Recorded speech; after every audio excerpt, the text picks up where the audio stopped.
So I hope you're all well. Look after yourselves. As always,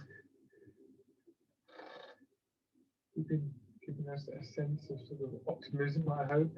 It's quite tricky, isn't it? I think everybody's getting a little bit worn down by all of this. But just rubbing your hands together and then tapping over your face.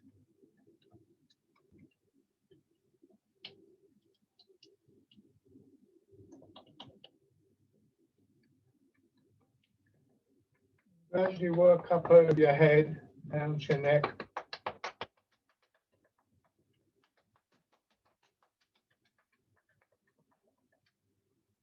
Down to one shoulder and your heart.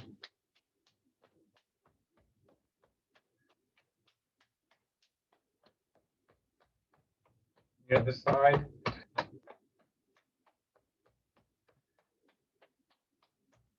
Upper part of your chest. Belly. And then your legs.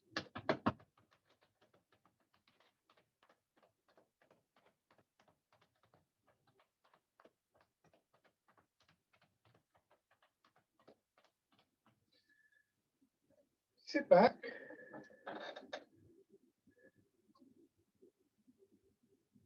Take a couple of slow, gentle breaths.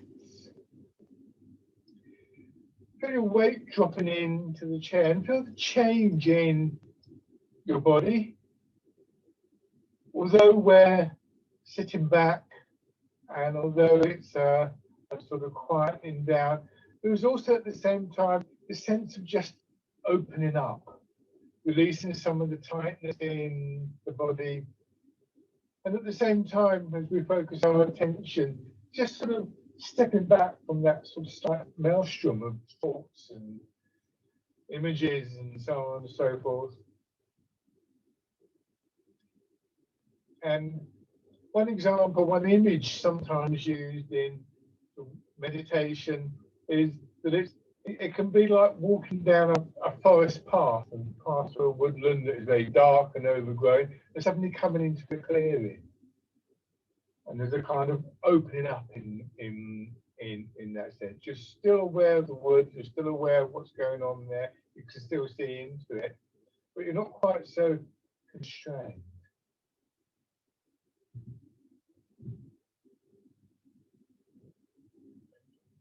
So then bringing your feet in, and that quality of openness and expansiveness, I think, is very accurately reflected in the posture that we take. Not straining to be upright, in fact, quite the opposite to this sort of chest out, shoulders back, but rather initially, as always, a sinking down, settling in to your feet. And significantly, in the chair-based exercises, your hips. And it's like, I sit here, what I sometimes say to people in chair-based exercises, I can imagine someone taken hold of your belt, if you've got one on, and they've pulled you back. So, and what that's done is it's pulled you up into the chair. You see how my head comes up when that happens. And what's pulling down on your hips is gravity. And as you come up, it's gravity that's raising your head, ironically. So we come to this upright posture, and you're all experienced enough now to get a sense for this combination of qualities that hold us upright, the support from your feet and your hips, the sinking of your center of gravity, so less weight, the alignment of your body, so you're not leaning or straining against gravity, just slightly tilted forwards. And this stronger feeling within the body, this denser feeling that begins to build. So rather than having to force ourselves into an upright, an open position, we cultivate it, we allow it to grow within us.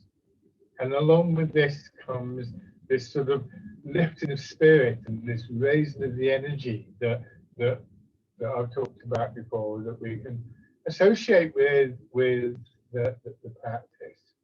So the quietness, the stillness is a key part of the development of this sense of an energy, a vibrancy, perhaps. Focusing your attention on your breathing for a moment, just notice the freshness of the in-breath. I like the image of the in-breath as being like breathing in some spring mist on a May morning or something like that. Like uplifting quality. And then turning your head. The idea that you're going to try and encourage that uplifted, energetic quality through the different parts of your body. So moving very gently. Yeah.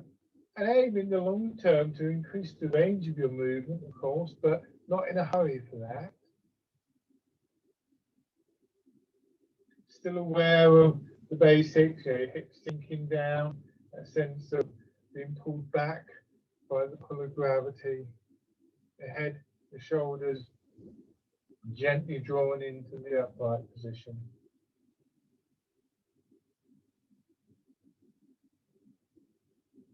This is a very sort of fresh quality. Very easy with these exercises. That way, it's that bit, let's do that.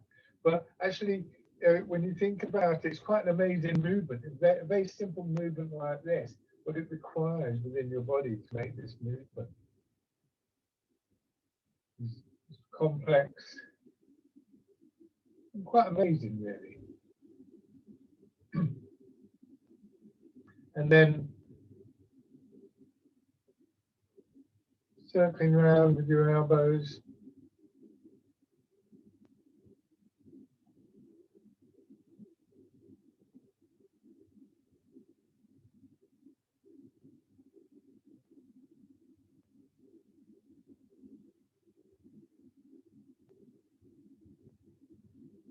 Go forwards.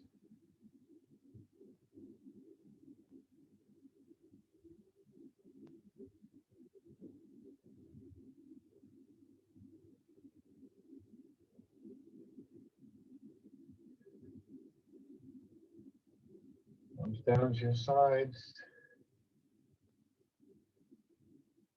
So then, winding around.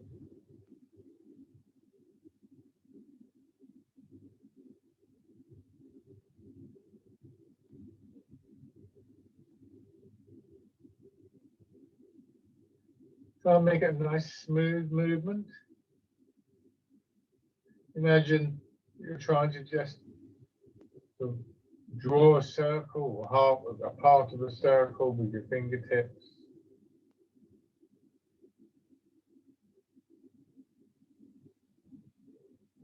Chest and your upper back alternating between opened and closed. Expansion and contraction. And then just raise your hands a little. And again, the chest opens and closes. Still rotating from your shoulders.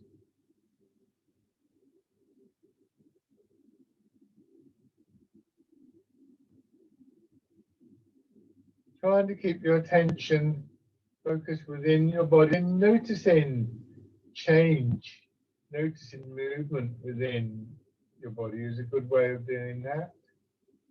And then back the other way. You will almost certainly find yourself getting distracted. That's quite normal. What we try and do is to minimize that and to recognize when it's happened and without any judgment really, just draw our attention back. And then easing forwards. So these are very much moving meditations. And remember, it's that focusing of our attention that is one of the key elements that brings us into that clearing in the forest.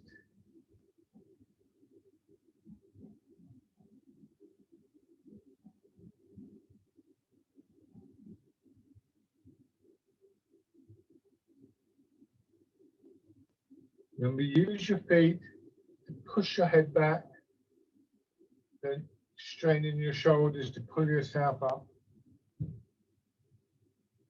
And remember that feeling being pulled backwards in your hips.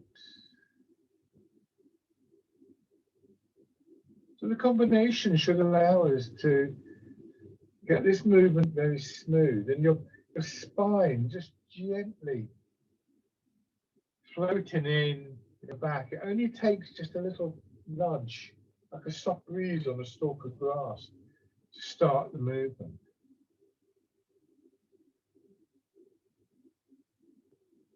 Turning.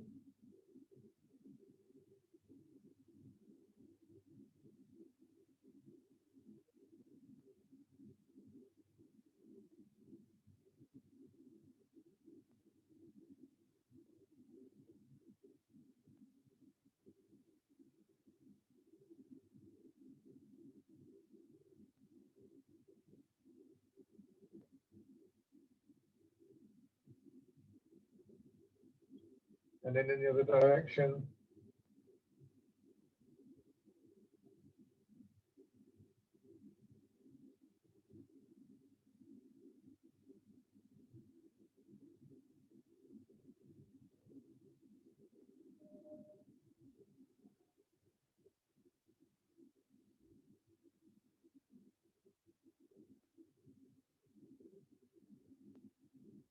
And around.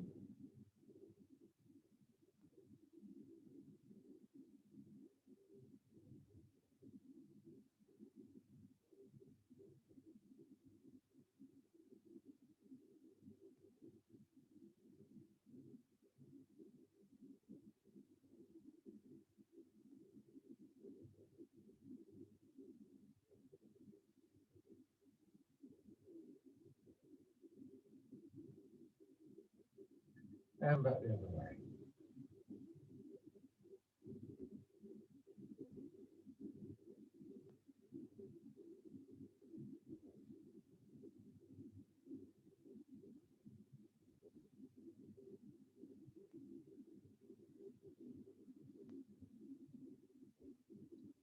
Come back to the central position.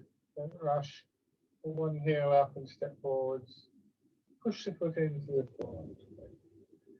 Don't shake your head around. It's quite useful doing this on Zoom or something like that, because you should be able to see yourself. And what you're trying to avoid is, if you watch my head, is this. So you're using your leg, if you like, independently, using the rest of your body to maintain your posture and the structure. That's quite difficult. And then the other side. Then there will be a little bit of movement, you'll see that sometimes. But you'll also feel it very, very strong in the muscles of your legs. And you have to keep focusing. Otherwise, you go back to this. Do this when you're standing, you fall over, don't you? Because you're wobbling around. So that's significant when it comes to the standing, stepping exercises that we do. Okay, just sitting there again. Think of that kind of open quality. Hands down to your sides again. And then this time with the transfer of your weight. Try not to think of this as two movements. One movement. And just keep a sense of what's happening within your body. Listen to what's happening. Observe what's happening within your body. This is not meant to be an exclusive process, by the way. Obviously, when you're inside, there's less to distract you, but if you were to do some of these exercises outside, the intent is not to cut yourself off any more than if you stand in the clearing of a piece of woodland. You're not cut off from the wood, but you're not caught up in the branches either.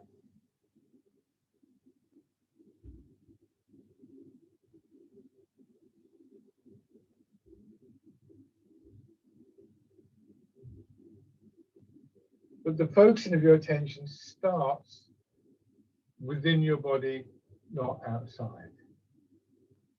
You gradually, we focus on, say, our feet, and then let it expand through the rest of the body.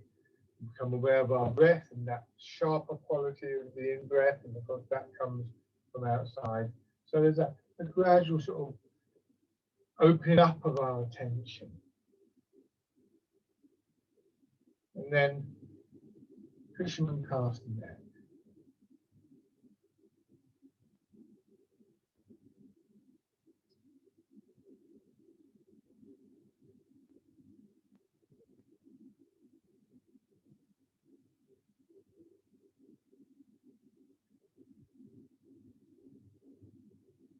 Stillness and the movement are both important, not either or. And I think this is where we find perhaps a difference in the kind of mindset that we practice within Tai Chi to things like sitting meditation, where you try and sit as still as possible, or exercise, where people put headphones on and exercise to music and not really engaged with the exercise.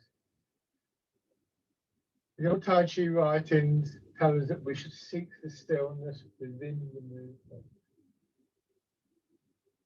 Now, coming over, I think one of the things that distinguishes Tai Chi, both as an exercise and as a meditation, is this combination. And certainly an awareness of what that means and how that works for you is an essential component in any kind of idea of progressing in this art.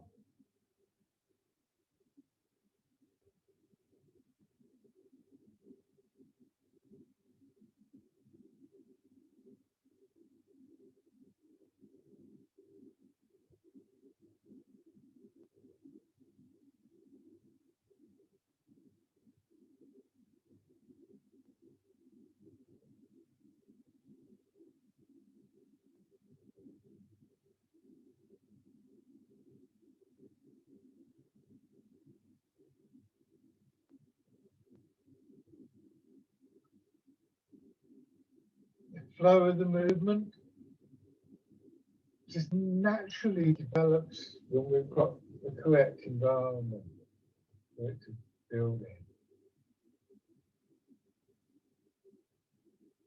And then pigeons goes its wings. Remember, the term we often use, the term I like to use, is cultivation. And I think that flow is an important element. It's important that we allow it to develop, that we work on the principles that encourage the development of that, because it changes how we feel about ourselves.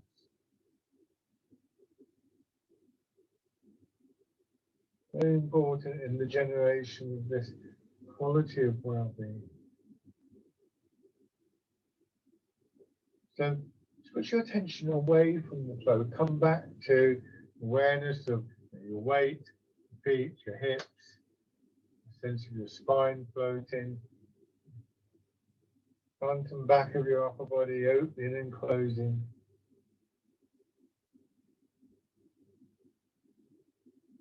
So these become the reference points for your attention.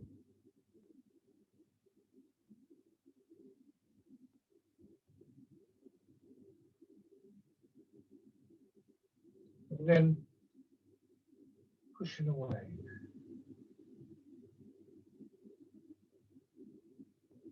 If you get distracted by your own thoughts, or particularly by a noise from outside or somebody in the house or something like that, then just gently bring your attention back. It's not a mistake. It's not even a bad thing.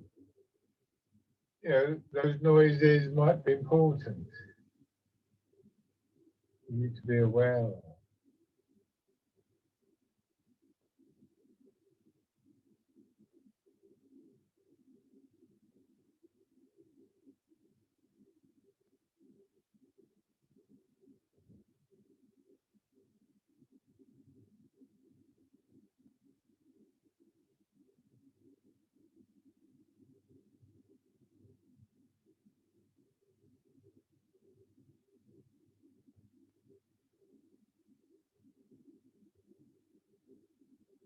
And then your hands twisted.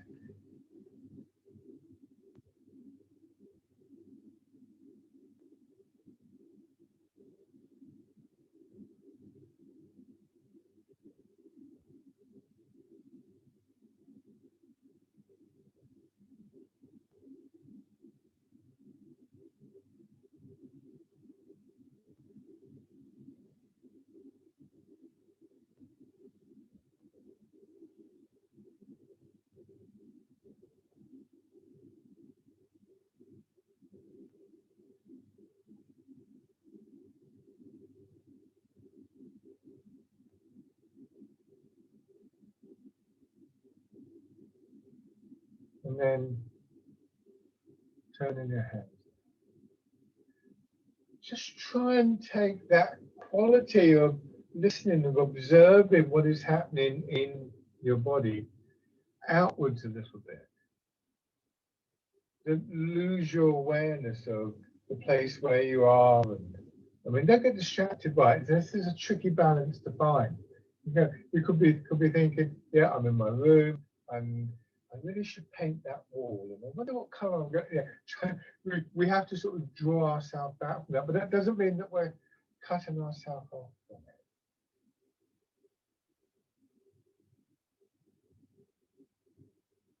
In fact, if anything, the stillness enhances our awareness of what is happening around us. And just come back and rest again. And consider this position. One of my early teachers used to describe the standing position, and you can apply the same thing to the seated, as though you're standing on a hill looking out over a valley. And again, you're not cut off, but you're not in the valley. You're just aware of the whole broad vista. And I think that's a general quality of mind and body that we try and develop and maintain while we're doing Tai Chi. And then we can pick on details, different exercises and so on and so forth, without losing this background. Now, bring your hands in as though you're cradling the ball. Get a sense almost like somebody's pushing on your head and you're just allowing yourself to drop down. Maybe I'm exaggerating a bit. You see my head moving. It's not moving very much, just my head and my shoulders going up and down. And there's this sort of contraction and expansion in the spine. All of that's really starting in the feet and the legs. It's almost like I'm going to do this. Stand up. Except I don't stand up. I just push my shoulders up a little bit. And then bring my hands around. And there's this wave of movement, this wave of energy that pushes my hands up and then down. Remember, for this one, your hands don't go above shoulder height. And your elbows are lower here. So they're draped over a ball. And here, it's as though you've got the ball cradled in your arms.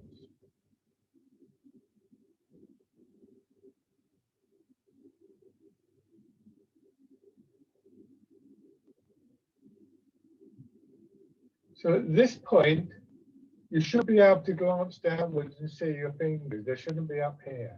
They should be here.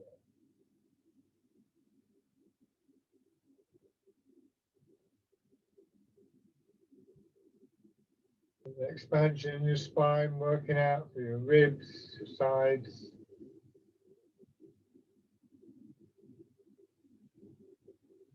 Particularly in the belly.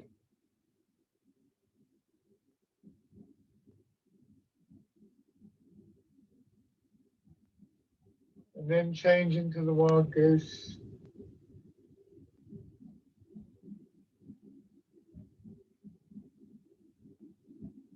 And again, hands at shoulder height. here, you see that shoulder like that. I think again, you may find, you see how things have come up a little bit, but it's led by your elbows. Elbows are dropping down, wrists flexing. Pushing from your feet and your hips, feeling the expansion upwards, a little bit more in your chest than the previous exercise.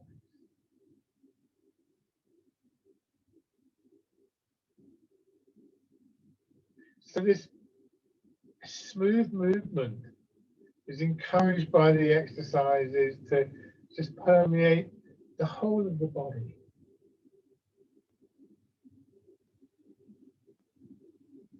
And then part in the clouds.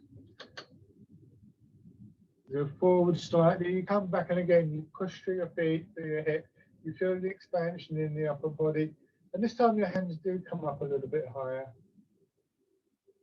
And you feel that movement up through your shoulders, your neck, your head and your face.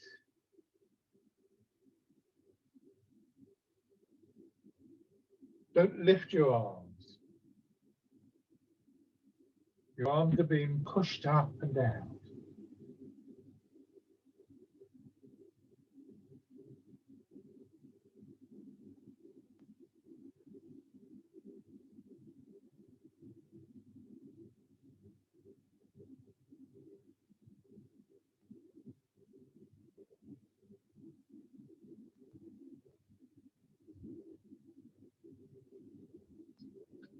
One more time.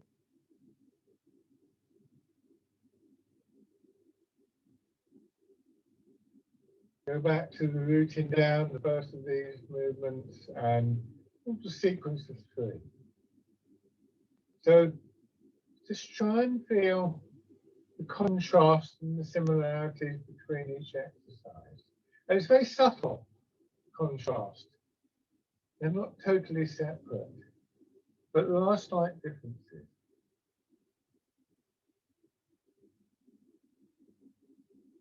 So when we do the first of these, we feel the expansion, the contraction, principally in that area between our hips and our waist, the belly.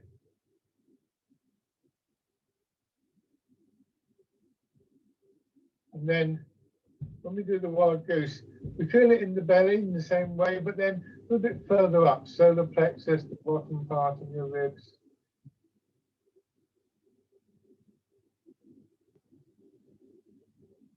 And then belly and solar plexus, and then up into the upper part of your chest, like a wave coming up the beach. And if you watch, when we get a chance to go back to the seaside, if you watch the tide coming in, it doesn't just sort of come in and go out.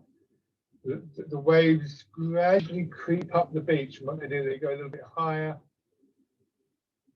and then they withdraw, and then the next one maybe goes a little bit further, so on and so forth. And it feels a little bit like that within your body. The energy rises through these 3 regions of the body, sometimes referred to as the lower, middle, and upper dantians.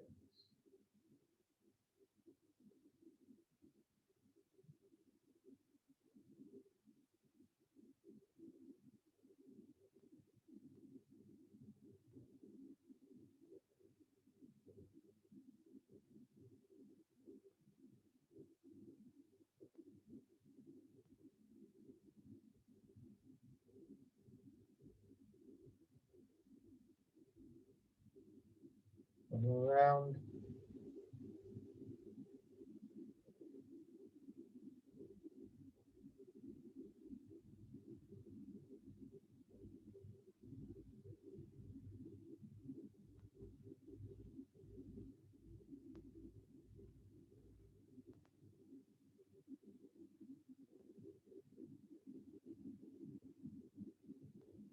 And then dragon touch the stars from the sky.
right side.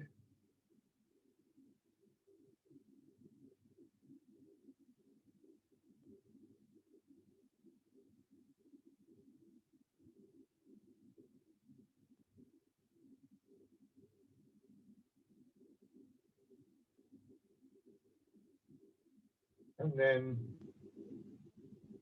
pushing in 2 directions.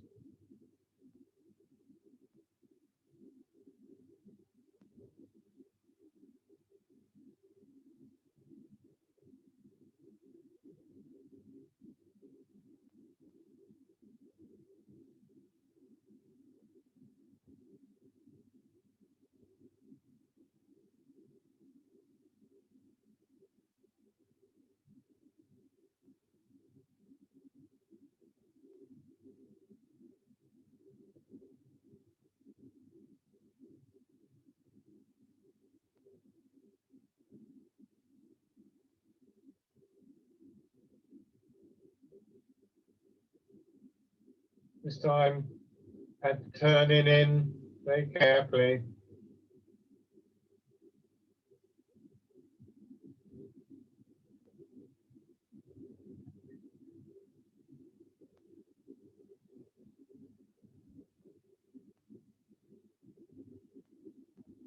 When we turn in that lower area, the lower down chin, the hips and waist, maybe a little bit more in the areas above that, but principally there.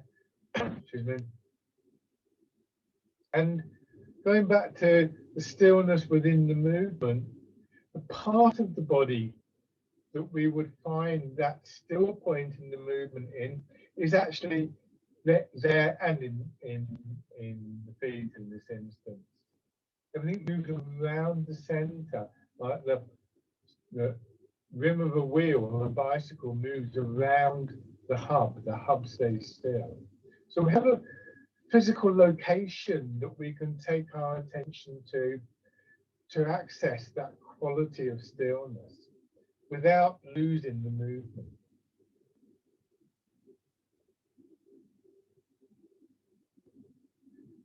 And when we do that, we begin to appreciate how versatile that makes our movement. At the moment, what we're doing is we're turning horizontally around that still center.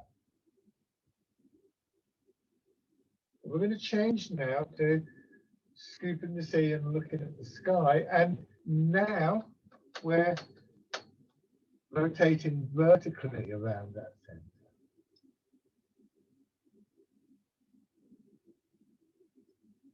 And again, we're scooping the sea and we're looking at the sky. The name itself implies a sense of being able to look out a little bit. And if you were to, a bit chilly at the moment, but if you were to go outside and do this, either seated or standing, as you came back, you would have a good view of the sky. Or whatever was above you. You could almost imagine the sky above your house.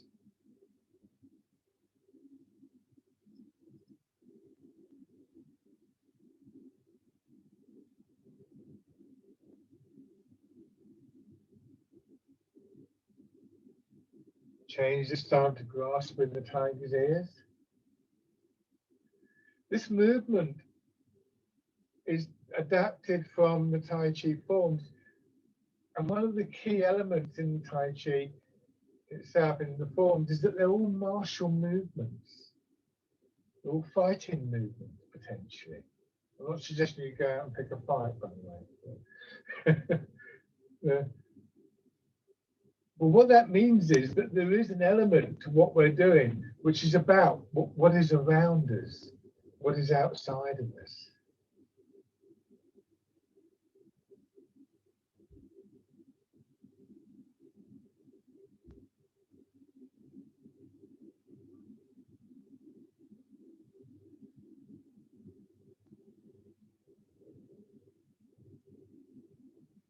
And then changing sides.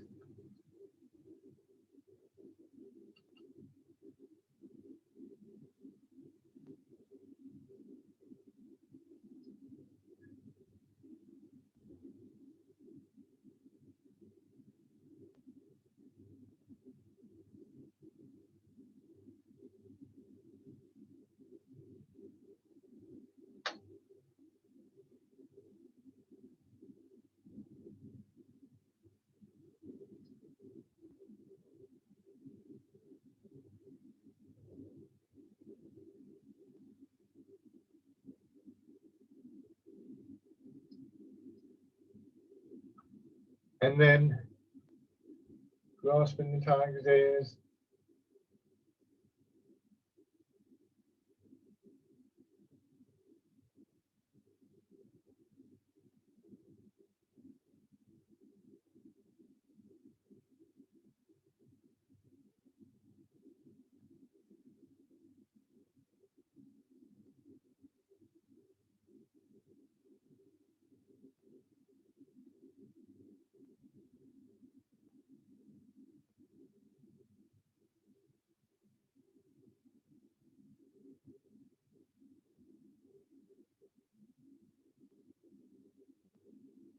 And then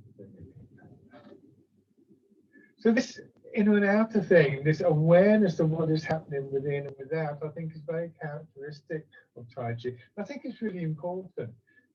Some of you know I like to go bird watching, and of course, one of the things that happens when you start to watch birds is they're everywhere, aren't they? So I used to have a problem when I would go out and practice in the little garden down the end of my row of houses, that I kept getting distracted because there were birds there singing, and I used to get. I can remember there was one point where I was getting quite annoyed because there was a wren darting around and singing, and they got very loud voices, wrens and things like that. And I suddenly thought to myself that that was ridiculous. Why get annoyed at a wren? And I just came to the conclusion that I wasn't actually doing Tai Chi to cut myself off from the wren singing or the robin singing or something like that.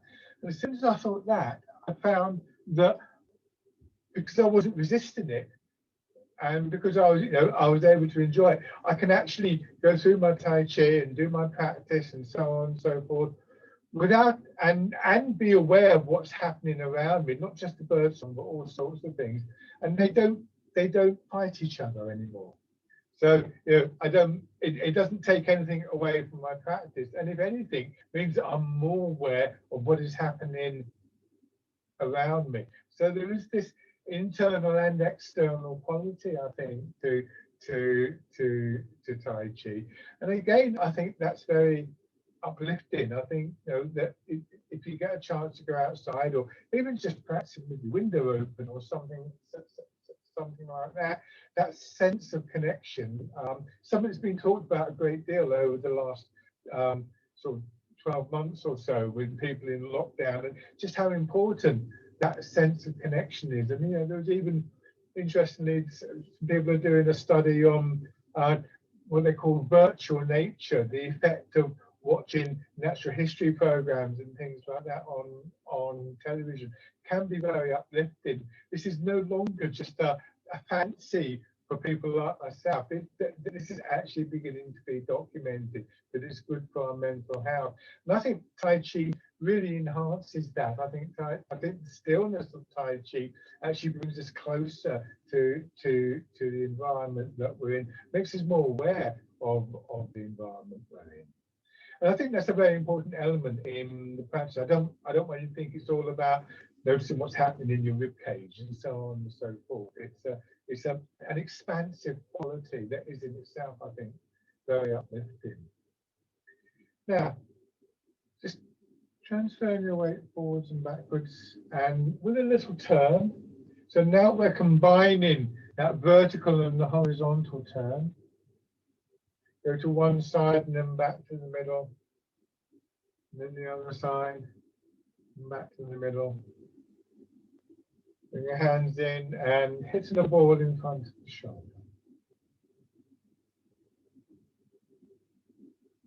So many of the names in Tai Chi invoke an image of something that connects us to outside. In this case, a ball flying through the air, presumably.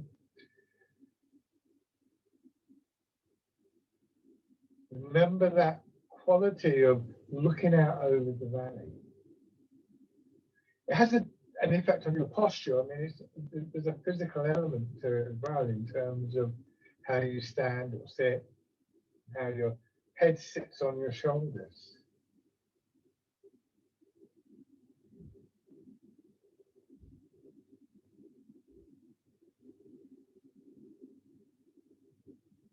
Again, your hands shouldn't come above shoulder height. nor does your hand pull across your body. If you look at me here, there's the center line of my body, and my hand hasn't crossed it. It's there. So I haven't done this for this exercise. I just turn.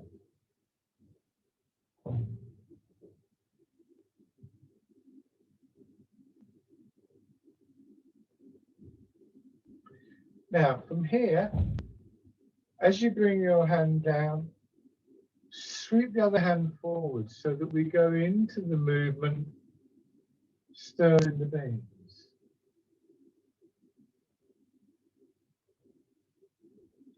Because it's a very similar action in the center of the body.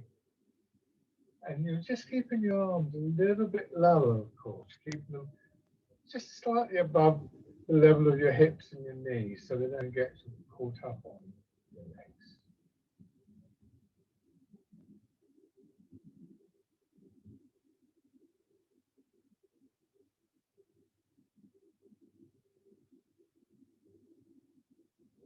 Nice and smooth.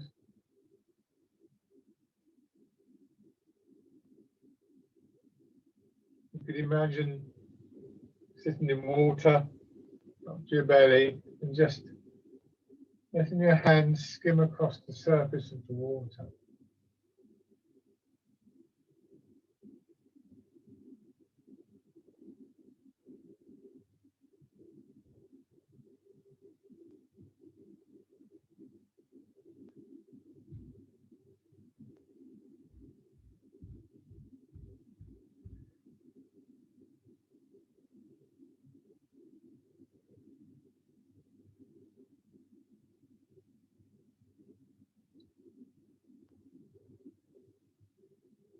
One more time. And rest.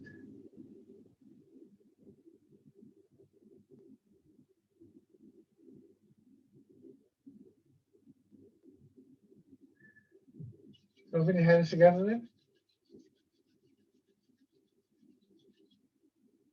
And again, waking yourself up a little bit. Just like tapping on your face, first of all.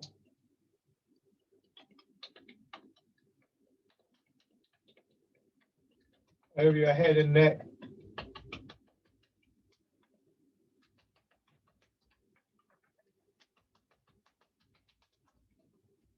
Down to one shoulder.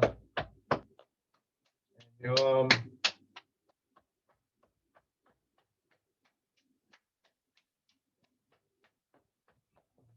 The other side.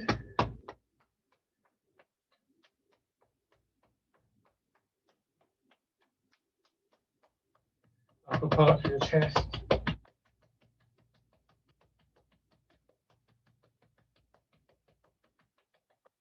Belly. And your legs.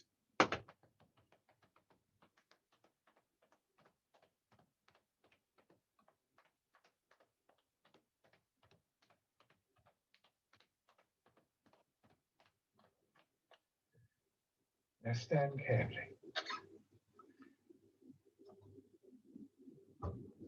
You can, of course, if you want the chair to put a little bit of support, then that's fine. I move mine out of the way so I don't bump into it. So standing on the hill, looking out over a valley. And as I said earlier, that has a physical impact on our posture. The valley's down there. It's not down at my toes, but it's not up there either. So I'm looking out there, and even if you're in a small room, a small space, you can still have that kind of image of looking out. Sometimes I imagine standing by the sea, looking out the horizon. It's a very similar kind of effect. And it just brings your head into line, and then we sink down, and we feel again those qualities that we felt in the chair, the alignment of the body, sinking of our center of gravity, soften your knees, Just letting yourself stand still for a moment. Feeling that quality in your body, feeling that quality of stillness, hands by your sides. Try not to fidget around. Just focus your attention on your breathing. Just get a glimpse of that quality of stillness.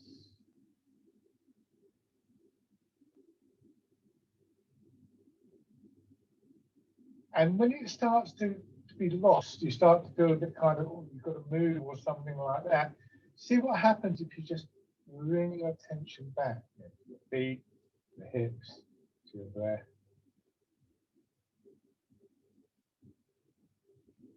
And then sinking down and so as you start to move, remember that quality of stillness. So it doesn't get swamped by a frantic movement, an anxious movement.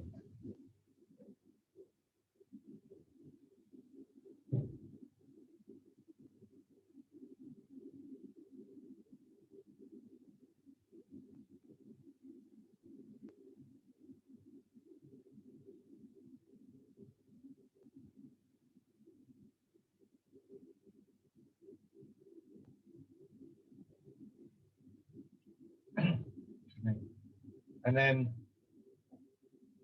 wild goose.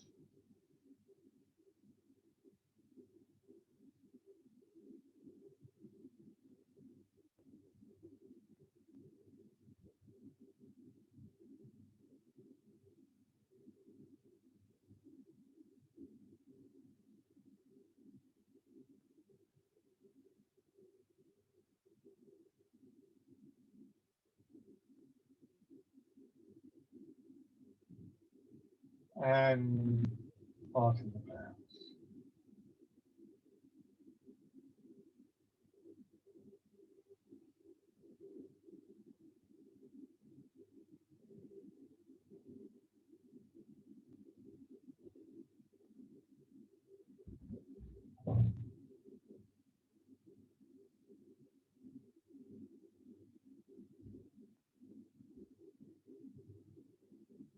Not the expansive feel, but not strained.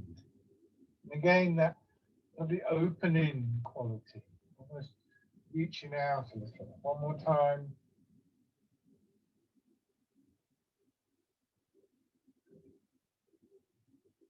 And then just a step forwards. Keep that upright quality.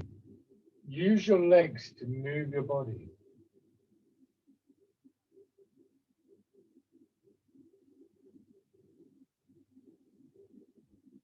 Don't rush. Transfer the weight, settle down. Transfer the weight, settle down. Don't miss that moment of settling. So the stillness and the movement are constantly interacting with each other. And what we want to do is to find a balance, a harmony between them.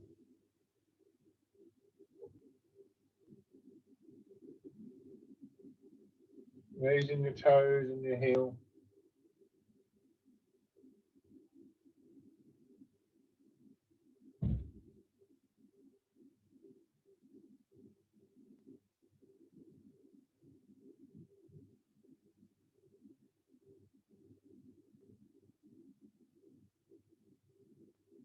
And then stepping in. It's actually the stillness that means that we can take that slow, careful step.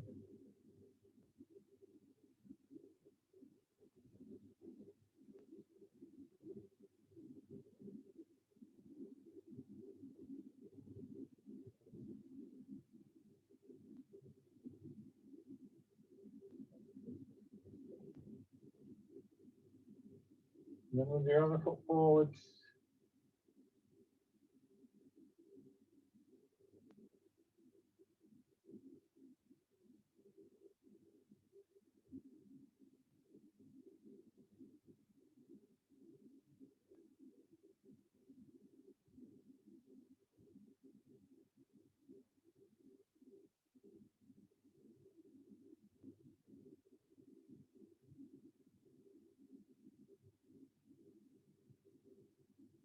and raising your toes, your heel.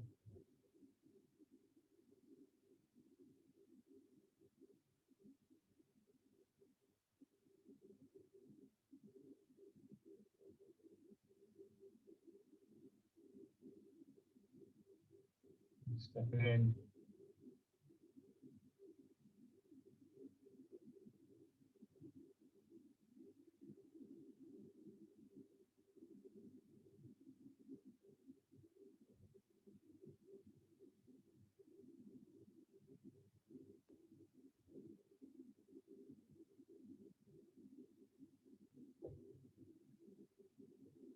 So, have your right foot forward. I'm going to have my left foot forward so you can mirror my movements. Start with fisherman castanet. I think the name of the movement fits well with that idea of looking out over the sea. Not that I've thrown many nets over the sea, mind you, but I imagine you look where they're going.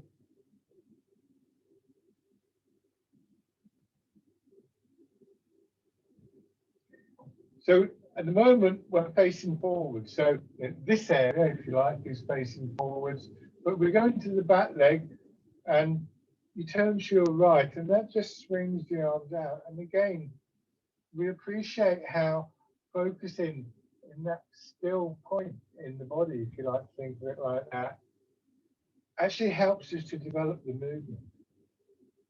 Wind blows the willows. It's a lovely image that I would associate with that. Most of the turning is done as you settle into the leg. So you transfer the weight, you settle and turn. The body will turn a little bit as you go back, but you transfer the weight, settle in and turn. Don't let your hands come above shoulder height. And don't move your hands. Feel that your hands are moved by the movement, the energy generated through the rest of your body. And see if you can add a step in there. This is a little test. If you've really got that stillness and the root that goes with it, this will come fairly straightforwards. The point where you lose it and where you lose the focus of your attention is where you start to wobble. Go carefully.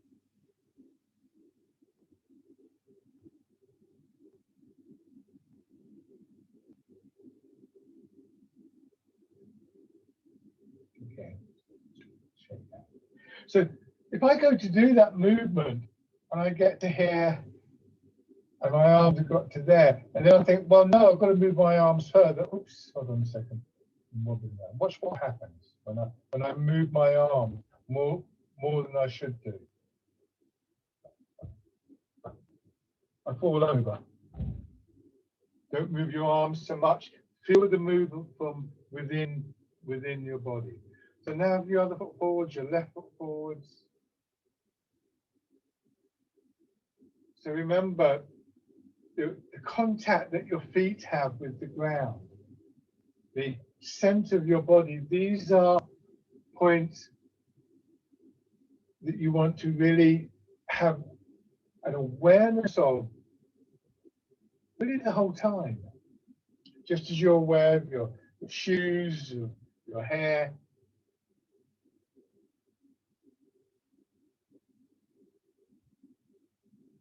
Many things subconsciously.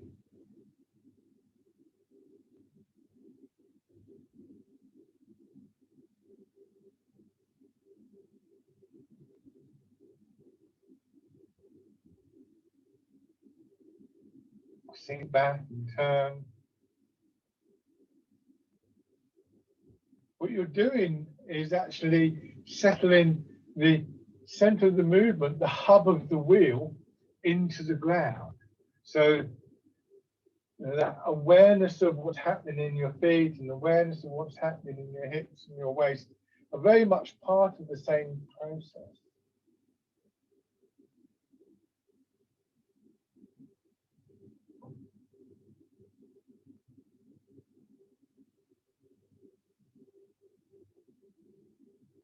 And then if it's comfortable for you, kind of stepping in. It's quite a tricky movement, this one. The combination of your weight moving, returning, your arms extending, all things that might well destabilize you.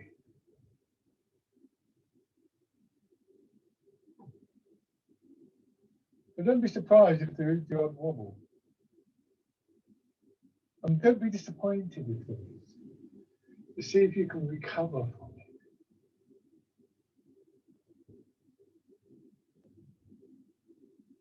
it. And then bring your feet power. Lovely. So, go back to your chair. So that's quite a tricky exercise. I find, I've probably said this before, but I find very much that if I'm doing an exercise like that, I find it quite difficult to teach them, actually, because when I'm teaching, I'm trying to talk to you and to show you. So it's quite difficult to both keep the focus of my attention on what I'm doing and try and convey it to you. I inevitably find that when I'm doing this with a class, I'm wobbling around a lot more than when I'm doing it on my own, because the focus of my attention is split. So that focusing that I've been talking about and everything that's associated with it, like coming into the clearing in the wood and so on and so forth, is really it's really a very practical quality to it. So letting your weight settle again. Embrace tiger, return to the mountain. And I think in a kind of symbolic sense, the tiger kind of represents everyday life and all of its kind of energy and chaos and ups and downs and so on and so forth.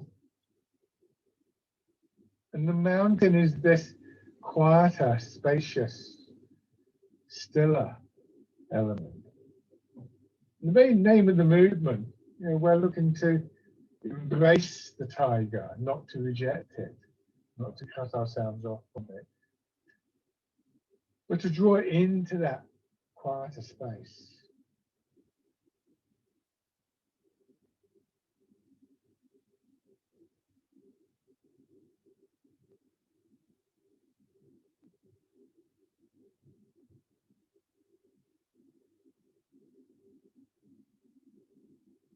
One more time.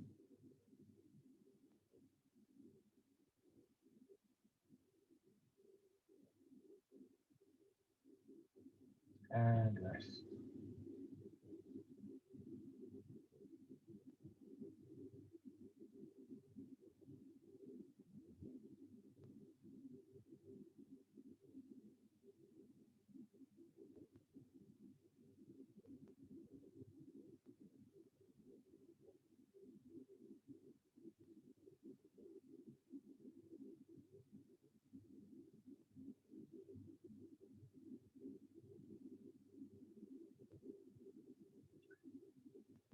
Lovely. Thank you as always, everybody. So, thank you. I don't know what it's like where you are, but we have a little bit of sunshine out there. So Yes.